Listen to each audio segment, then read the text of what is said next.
And the first of them is extremely comprehensive. In the Sunnah of the Prophet ﷺ, we learned that this is an ayah that Rasul ﷺ used to encourage and also recite in the nikah ceremony. So when people are getting married, this ayah would be recited. This was a common practice of the Prophet ﷺ. Ya ayyuhan nasu ttaqu rabbakum, humanity, so this is an address to all human beings, not just Muslims. He says, be spiritually conscious of your master. الَّذِي خَلَقَكُم مِّن نَفْسٍ وَاحِدَةٍ, the one who created you from a single person.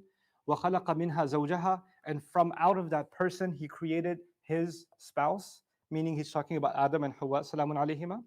وَبَثَّ مِنْهُمَا رِجَالًا كَثِيرًا, and through the both of them he spread from both of them many men. وَنِسَاءً, and many women. وَاتَّقُوا اللَّهَ الَّذِي تَسَاءَلُونَ بِهِ, and be mindful and spiritually conscious of Allah, in whose name you ask each other for things. Let me explain what this means briefly. In whose الَّذِي تَسَاءَلُونَ بِهِ, in whose name you ask each other for things. You know, in Urdu this hai, Allah ke waste meri.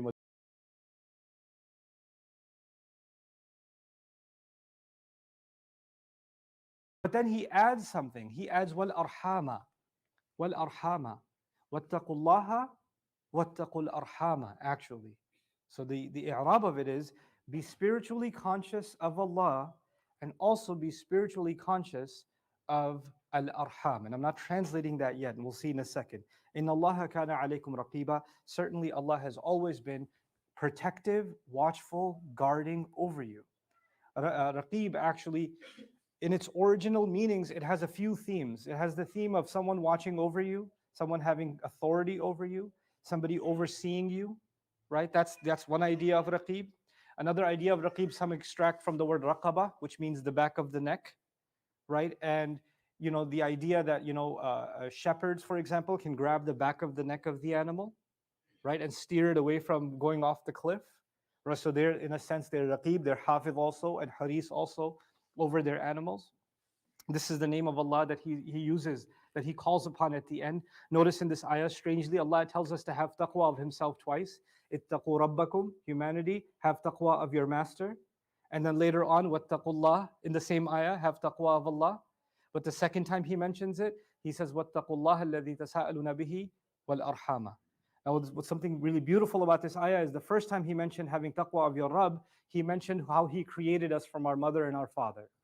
The first time he mentioned taqwa, then he mentioned the creation of ourselves through our mother and our father, Adam and Hawa, salamun alayhima.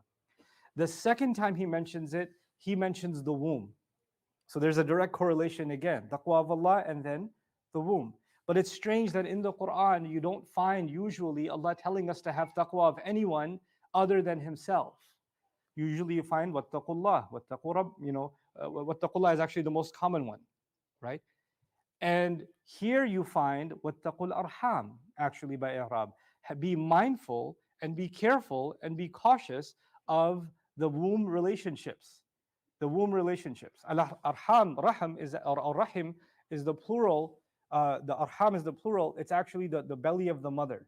The pregnant woman, her womb is called arham. And why would we be mindful of that? Allah is saying all the relationships that are connected to the womb, you should be mindful of.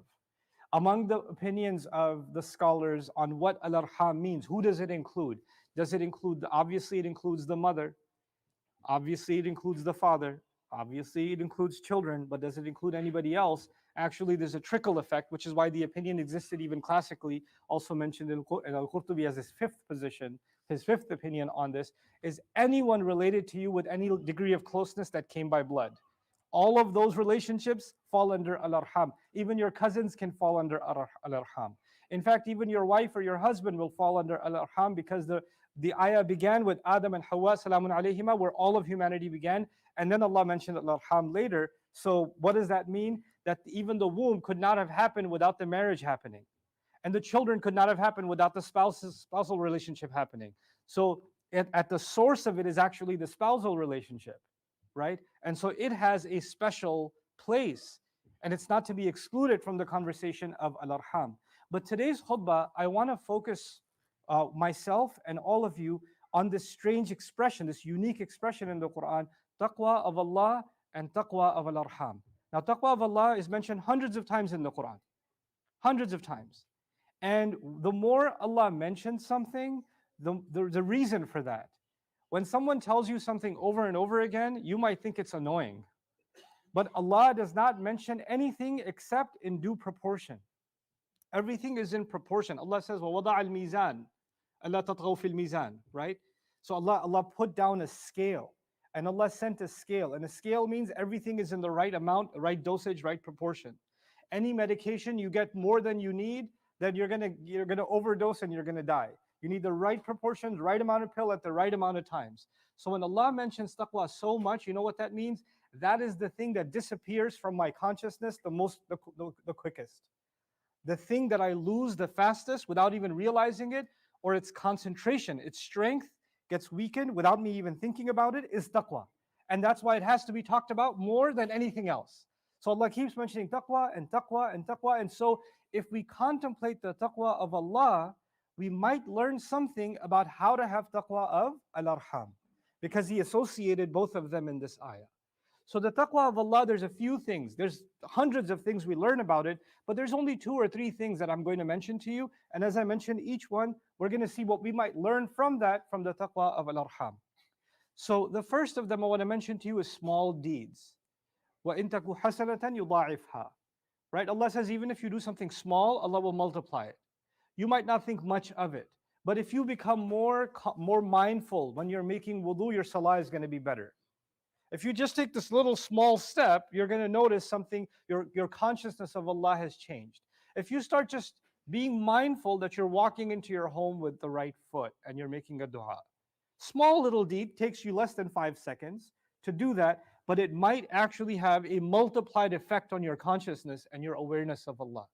When you're getting in the car and you're making dua for travel, right? A masnoon dua for travel, if again, 10 seconds or less, you can make that dua.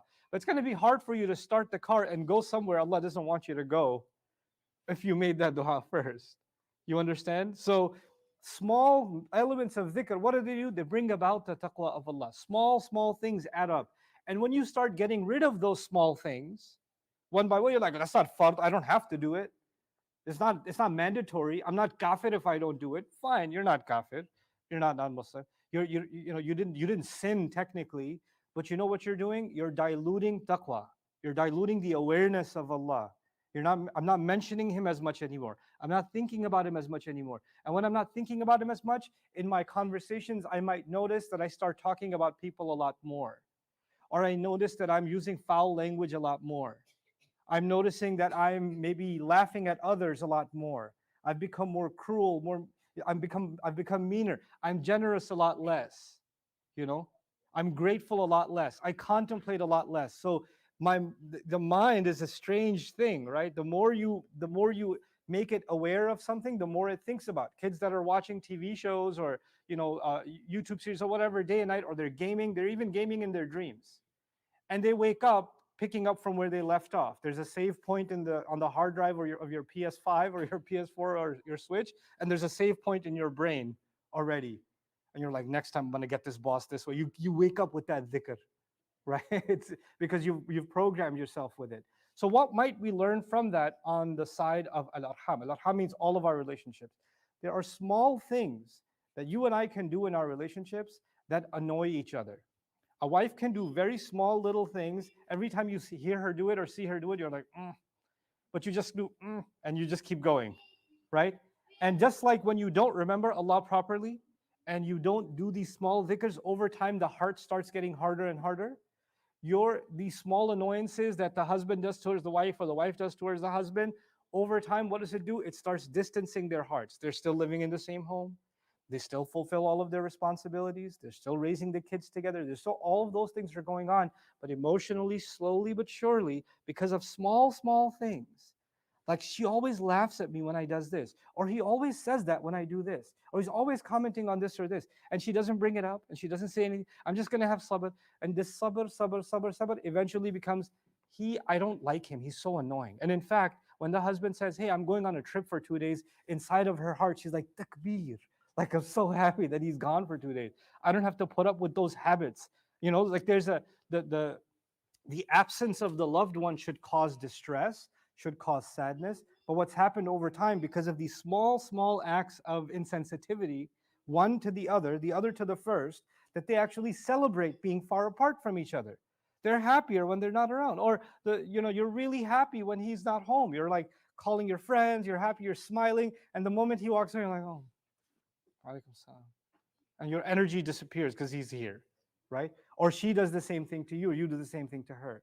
And you could do this towards your children. Small, small things that pull siblings apart from each other. Small things that pull parents and children apart from each other. So it's the first thing that we learn about taqwa on the spiritual side. Our taqwa to Allah is small deeds. When you and I become mindful of them, they add up and they start affecting bigger things. So a small thing, for example, could be changing your sleeping habits, me changing my sleeping habits. Hey, every time I sleep late, I miss Fajr. So I'm going to start sleeping earlier. I'm going to try to take care of my schedule and make sure that by this time I'm out. I'm going to put that in my, make that my routine. Now, when you do that, it has an effect on your morning. And when you have that effect, you feel different when you caught your Fajr. You prayed on time. It felt good. You got to make dua to Allah. You begged Allah, Ya Allah, don't let me miss another Fajr again. Ya Allah, give me this gift. Make me better and better. So like these small things, they add up in life and in our relationship with Allah. So that's the first. The second thing, let's take a little bit of a bigger step. The taqwa of Allah can also be, in our, our thoughts. Allah is directly connecting in the Quran mindfulness of Allah and spiritual awareness of Allah. He's directly connecting it with the way that we think. أَفَلَا تَعْقِلُونَ لَعَلَّكُمْ تَتَفَكَّرُونَ. Why don't you think? Why don't you ponder? Why don't you think deeply? Well, and Allah even says to us that there are things we can say that are offensive to Allah. كَبُرَ مَقْتًا عِنْدَ اللَّهِ أَن تَقُولُوا مَا لَا تَعْلَمُونَ. You can say things about Allah that you don't know of. So there's thoughts and there's speech. So I'll make a quick comment about thoughts and speech. You see, what happens is, when we turn to Allah with taqwa, we make dua to Allah for forgiveness. When we pray to Allah, we have to be aware of our own mistakes, right? I have to be aware of my flaws. I have to be aware of my sins.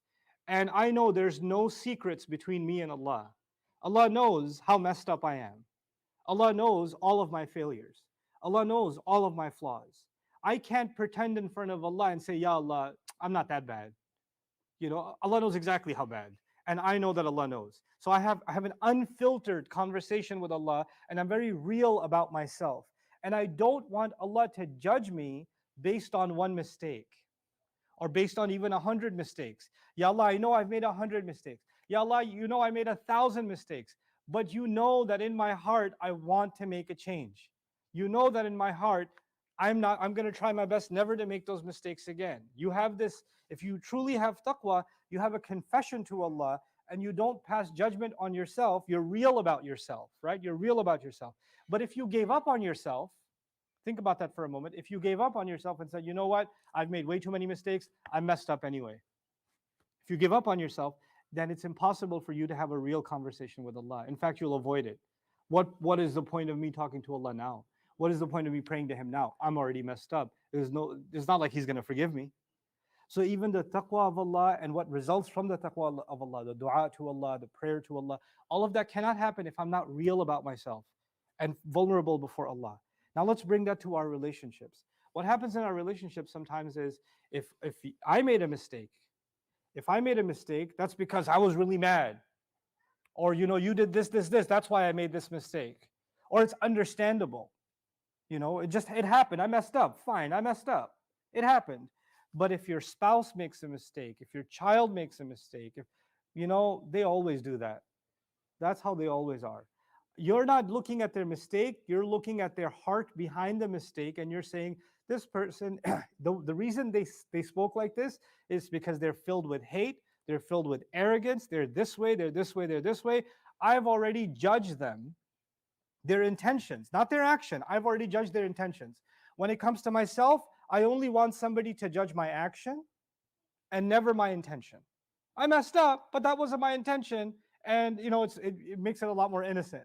But when somebody else messes up in the relationship, the first thing we go after is their intention. This is who they really are. In law, you have this concept of innocent until proven guilty, right? So what we often do in our families is we become so used to the people in our family, we develop, we don't say it, but it's in our mindset, guilty until proven innocent, actually. So they're already walking around guilt. Whatever comes out of their mouth, you're like, I knew you were going to say that. What a surprise you said that. I know exactly how you are. This is the only thing you can't say. And even when they say something good, you assume something bad must be behind it, because you've already assumed that they're guilty all the time, right? You know what this does? This makes me unaware of my own self, and I don't want to judge them the way I would judge myself, right? And this is the best way to destroy a relationship. By the way, we make the same assumptions about Allah sometimes. Allah is not going to forgive me. Allah doesn't care about me. And what does that do? It destroys your taqwa. It destroys your taqwa. And if I want to beg Allah for my forgiveness, and I see myself, even if I've made many mistakes, if I see myself as someone who's made those mistakes but regrets them and wants to turn back to Allah, I have to see the other the same way. I have to be able to see them the same way. I cannot look at someone as a pile of their mistakes. So that's another thing I have to become mindful of in my relationships. You know, I was listening to a therapist talking about, he's done, you know, thousands of cases of, you know, people that come to him for arbitration, for therapy, couples that are having a lot of trouble, they're on the verge of divorce and things like that, right? And he's like, after years and years of his experience, he was asked to summarize, what do you think is the root, like, of the conflict? And when two people are heading towards divorce, what seems to be the root problem, right? Can you point out to one or two things? One of the things he pointed out, you know what it was? That when you look at your own mistakes, you say it's understandable. And when you look at the other mistakes, you say that's how they really are. Like you assume them to be guilty, right? Once you start developing that mindset, then you're headed towards the end of a relationship. It's going to cut, because you can no longer give benefit of the doubt anymore. You can't see them as a person anymore. You've already painted a picture and you won't undo it, right? So that's another thing we have to become. When Allah says, وَاتَّقُوا الْأَرْحَامِ, what I'm trying to tell you is, if we're going to have taqwa of the relationships, then that means we have to be mindful of the things that can destroy the relationship, that can separate the hearts. And taqwa, by the way, is in the hearts, right? At-taqwa hahuna. Quran says, فَإِنَّ ذَلِكَ مِن تَقْوَى الْقُلُوبِ, that is from the taqwa of the hearts. So the taqwa also has to do with the way we feel towards someone, the way we feel towards Allah, and in this case, the way we feel towards family members, right? And those two things go hand in hand. A third one that's a little bit more sensitive is actually money matters. Money matters. In our religion, money is a big deal. Earning halal is a big deal. Giving zakat is a fundamental pillar. Not consuming haram money is a big deal, right? Riba is a big problem. It's a serious thing. So, and stealing is a serious thing. Not giving the widow her share, or not giving the inheritance, these are big crimes. Allah has elaborated financial crimes in great detail. In fact, Allah has even talked about bribery and using your influence to gain advantage in business and things like that, or corrupting politicians.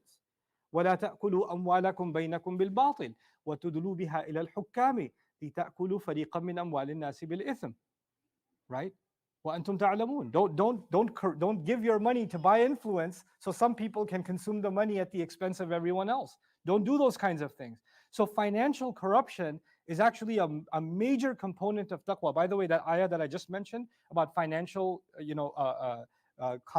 consciousness and being mindful of not being corrupt with your money is mentioned right after the ayat of Ramadan.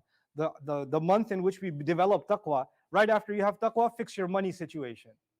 Right? Don't be corrupt with your money. Well, we need to bring the money conversation into the family matters too. If we're going to have taqwa of al-arham, then it has to be that inheritance disputes are solved by Allah's book with taqwa.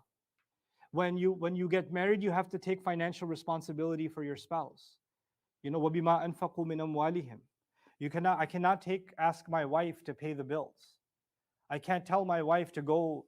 If you couldn't support her financially, then you shouldn't be in the, taking the nikah contract on and then saying, well, you have to pay your own. Or you go to a restaurant, you're like, well, I only ate 2 pieces of chicken. That means I'm paying $18.37. You ate 3 pieces of chicken. You pay $21.30. It's not going to work. That's not taqwa wal arham. وَبِمَا أَنفَقُوا مِنْ أَمْوَالِهِمْ. You got to spend on the kids. You got to spend on you have to take care of your parents. And what happens sometimes in this taqwa is that because a lot of times men are in, by the way, men are not the only ones in this situation. Sometimes women are in a situation where they're earning all the income. That happens too. There are situations like that, and there are sometimes understandable situations like that, like the daughter of the old man in Madian, whose daughters were basically taking the animals out to graze, so they're the ones making the money in the house, right? That's in the Quran, in Surah Al-Qasas. So situations like that can happen. Or there was a married couple and the husband became disabled and the wife has to do work and she's supporting him financially. Khadija radiallahu ta'ala anha supported Rasul sallallahu alaihi wasallam financially for a time. There are situations like that exist that are based on mutual understanding. That's different.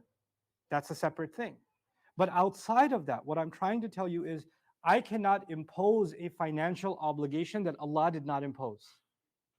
And I cannot make, just like in the taqwa of Allah, I cannot make haram what Allah has made halal. And I cannot make halal what Allah has made haram. The same way in my financial dealings, I cannot tell my wife, hey, I don't like my mother, I don't like your mother, don't give her a gift this Eid. I can't do that. Why is she doesn't have a right to give her mother a gift? She doesn't have a right to take care of her cousin who needs a loan? Or it's her choice. That's a goodness that Allah has made that halal for her. In fact, it's even an act of ibadah. Why would I stop her from doing that? And the same way she cannot stop the husband. Hey, you said you're going to give your mom this. Why are you going to give her this? Your mom has enough, or your dad has enough. She can't do that to you. And your mother can't come along and say, I see you're taking your wife on a vacation, huh? Don't. Take me on a vacation. Right? Your wife has a right. She has a right. And your mom can't come and impose her judgments on how you're going to spend on your spouse or your children. So you're stuck in the middle. Everybody hates you because whoever you spend on, you make somebody else angry. Congratulations on being a man, right? But the idea is that you have to have taqwa of Allah in that you're mindful that you're being fair in all of your financial dealings, in all of your financial responsibilities, and you're giving people what their rights are. That's actually part of wattaqul arham.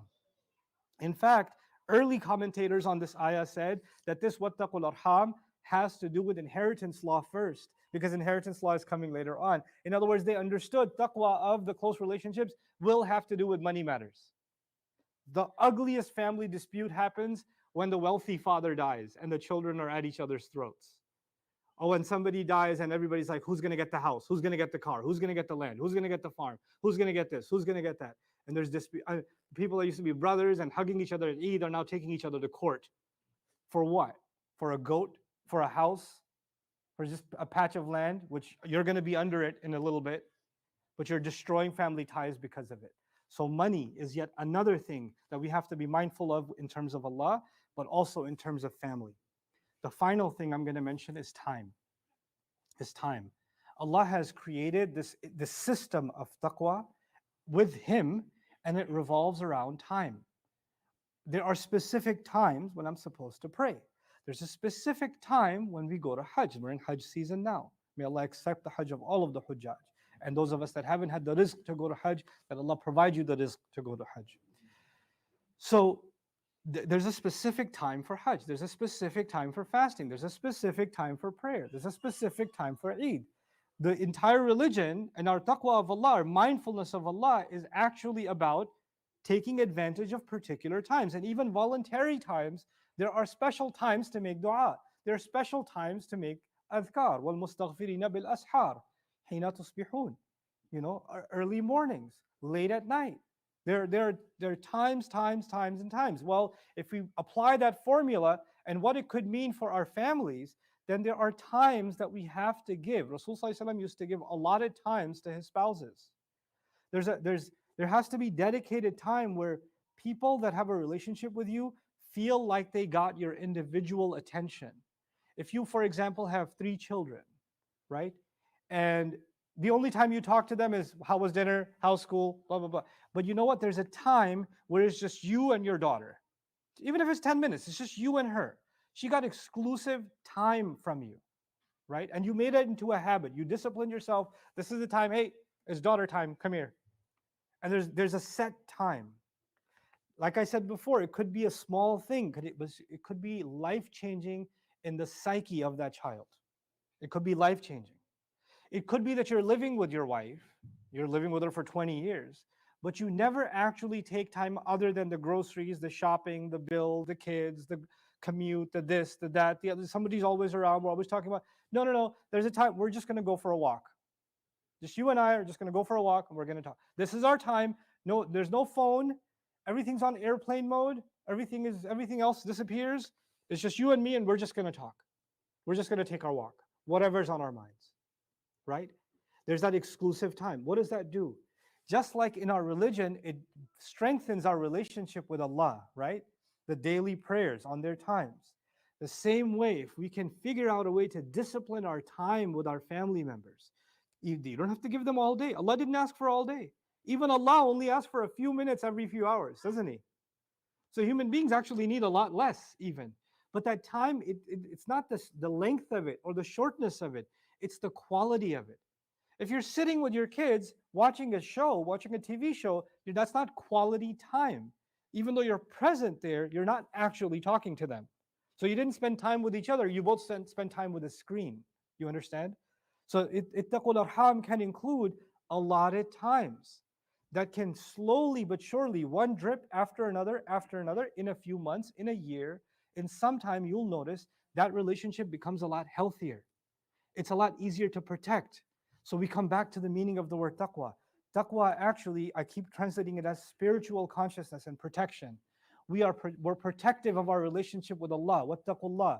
Protect yourselves from hurting the relationship you have with Allah. This is kind of a nuanced translation of this word. If I lose my taqwa, my feeling towards Allah will get weak. I won't feel anything when I pray. I won't feel anything when I make dua. I won't think about Him anymore. I'm just going to live my life and I happen to be Muslim. That's a life of a Muslim without any taqwa. Taqwa is about consciousness and awareness and a protectiveness. I want to protect my feelings towards Him. The same way I want to protect my feelings towards al-arham. That's the command Allah has given. وَاتَّقُوا الْأَرْحَامَ إِنَّ اللَّهَ كَانَ عَلَيْكُمْ رَقِيبًا. And Allah at the end adds that He's always been watchful over you. He's protecting over you. In other words, this instruction, one way you can look at this ayah is, this is Allah's way of trying to, of asking to protect you, guiding me, so that we can live a life where both of these things go hand in hand. And I would finally argue that one of the lessons we can learn from this ayah is the taqwa of Allah and the taqwa of al-arham are in fact hand in hand. You cannot have taqwa of Allah and you're not mindful of the family relationships. One will affect the other. And if your relationships are going bad, your relationships with Allah will also suffer.